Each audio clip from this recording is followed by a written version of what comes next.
Science पढ़ने में तो काफ़ी जटिल विषय लगता है, लेकिन यह हमारे रोजाना के बहुत से मामलों से जुड़ा होता है। दरअसल हमें साइंस को समझाने का सिस्टम बहुत जटिल है। यहाँ कुछ सवालों की मदद से साइंस की बुनियादी प्रश्नों बहुत आसानी से मैं समझाने की आपको कोशिश करूँगा। तो दोस्तों, आपका स्वागत है मेरे YouTube चैनल अभिनंदन ज्ञान में। तो अगर आप हमारे चैनल पर पहली बार आए हैं तो इसे लाइक सब्सक्राइब करना ना भूलें। तो चलिए साइंस के 10 अहम सवालों के बारे में पढ़ना शुरू करते हैं। तो पहला प्रश्न है, हमारे घरों में सबसे ज़्यादा धूल किस चीज़ से फैलता है?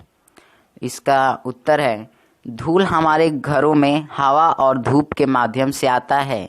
लेकिन आपको जानकर हैरानी होगी कि हमारे घरों में धूल का एक बड़ा स्रोत हमारी मृत त्वचा भी होती है। वैसे यह गलतफहमी पाई जाती है कि धूल का सबसे बड़ा कारण त्वचा ही है, जबकि ऐसा नहीं है। घरों में धूल दो तरह के होते हैं, एक जो बाहरी माध्यम से आते हैं और दूसरे जो घर के अंदर की चीज़ों से।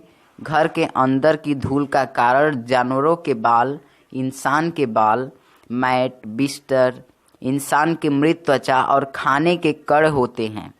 बाहरी धूल की बात करें तो हवा और धूप के माध्यम से धूल आता है। इसके अलावा हमारे पैरों में चिपककर भी धूल आते हैं। दूसरा प्रश्न है, टमाटर फल है या सब्जी? इसका उत्तर है, वनस्पति विज्ञान की नज़र से देखें तो टमाटर एक फल है। वनस्पति विज्ञान में उन चीज़ों को फल माना जाता है जिसमें फूल और बीज हों। वही सब्जी उसको माना जाता है जिनमें जड़, तना और पत्तियां हों। टमाटर में चूंकि फल, फूल और बीज दोनों होते हैं, इसलिए इसे फल माना जाता है। तीसरा प्रश्न है, अगर आप प्रकाश के सारे रंगों को मिला देंगे तो कौन सा रंग मिलेगा? तो उस स्थिति में सफ़ेद रंग बनेगा। सफ़ेद रंग बाकी रंगों यानी वैजानिहपिनाल का मिश्रण होता है। साइंस के प्रयोग के माध्यम से जब श्वेत रंग की किरण प्रिज्म से गुजरने के बाद 7 रंगों में बट जाती है। रंगों की इस पट्टी को विग्रह कहते हैं। चौथा प्रश्न है, हमारे शरीर के अंदर कोशिकाओं मतलब सेल की एनर्जी करेंसी किसे कहा जाता है? इसका उत्तर है, पहले कोशिका, जिसको अंग्रेजी में हम सेल कहते हैं, उसको समझ लीजिए। जिस तरह बड़ा से बड़ा मकान ईंट जैसी छोटी इकाई से मिलकर बना होता है, ऐसी ही जीवों की छोटी इकाई कोशिका होती है। सजीव यानी जानदार चीज जिसके अंदर जान है का शरीर कोशिकाओं से मिलकर बना होता है। कोशिकाओं की एनर्जी करेंसी एटीपी को कहा जाता है। एटीपी का पूरा नाम इंडोनेसिक ट्रांसफॉस्फेट है। यह ऊर्जा को भंडारित करके रखता है, जिसका इस्तेमाल ज़रूरत पड़ने पर कोशिकाओं द्वारा किया जाता है। इस वजह से इसे एनर्जी करेंसी कहा जाता है। पांचवा प्रश्न है,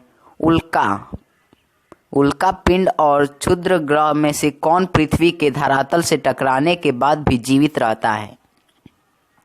इसका उत्तर है, आसान भाषा में यह समझ लीजिए कि उल्का पिंड और क्षुद्र ग्रह ब्रह्मांड में विशालकाय पत्थर की तरह होते हैं जो सूर्य के चारों ओर घूमते हैं।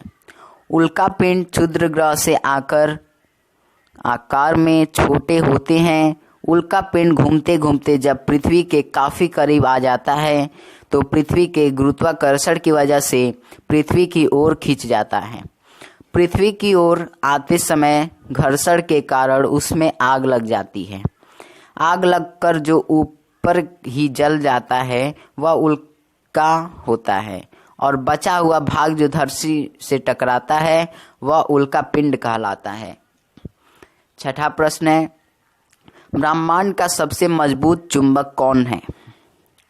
आंसर है, न्यूट्रॉन ब्रह्मांड में पाया जाने वाला सबसे छोटा तारा है, लेकिन काफ़ी ताकतवर होता है। जब किसी तारे का भार काफ़ी बढ़ जाता है तो उसमें बहुत भारी विस्फोट होता है। एक छोटा सा गोला बचा रह जाता है जिसका इलेक्ट्रॉन और प्रोटॉन गुरुत्वाकर्षण के कारण दबकर न्यूट्रॉन तारा बन जाता है। इसका चुंबकीय क्षेत्र काफ़ी मजबूत होता है। इसकी वजह से इसकी सतह पर भूचाल आता रहता है। 7वां प्रश्न है, सौरमंडल में सबसे गर्म ग्रह कौन सा है? इसका उत्तर है शुक्र ग्रह सौरमंडल का सबसे गर्म ग्रह है।